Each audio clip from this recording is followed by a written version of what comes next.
Son Manolo Mirás, candidato á alcaldía de Oroso polo Partido Socialista. Preséntome de novo a estas eleccións, co ánimo de renovar. Non se fixeron moitísimas cousas no Concello de Oroso, foi un ano histórico en canto a inversións e realizacións de actividades, entre elas Alameda de Gois, este paseo onde estamos facendo esta grabación, despois tamén un novo polideportivo, un novo centro deportivo multiusos,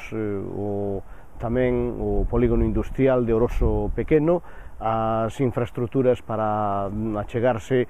ao polígono industrial de Sigüeiro. Aquí en este mismo entorno é onde vamos a facer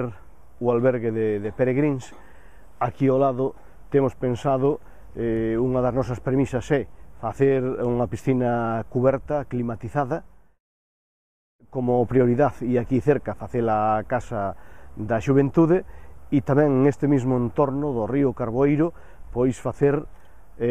un auditorio, porque o Concello de Oroso nos últimos tempos veuse distinguindo por facer moitísimas actividades culturais, e en estes momentos vemos a necesidade, para poder seguir con todas esas actividades, de facer un centro multiusos, é dicir, para poder facer todas esas actividades. En este terreo que está ás miñas costas é onde está previsto que se construya o novo CEI. É un terreno que xa está desde fai casi que 3 anos cedido á Consellería de Educación para que se faga este novo CEI, donde vai a ter 250 plazas, e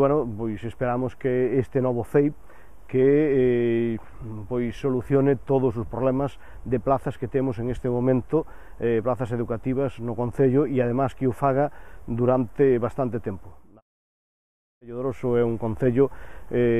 con un crecemento vegetativo moi interesante, moi importante, dos máis importantes de Galicia, que están nacendo aproximadamente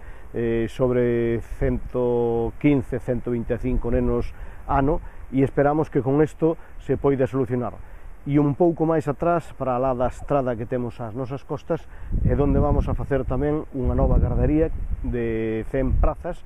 para que estén escolarizados todos os nenos de 0 a 3 anos. Penso que seríamos o primeiro concello de Galicia en ter escolarizados todos os nenos de 0 a 3 anos.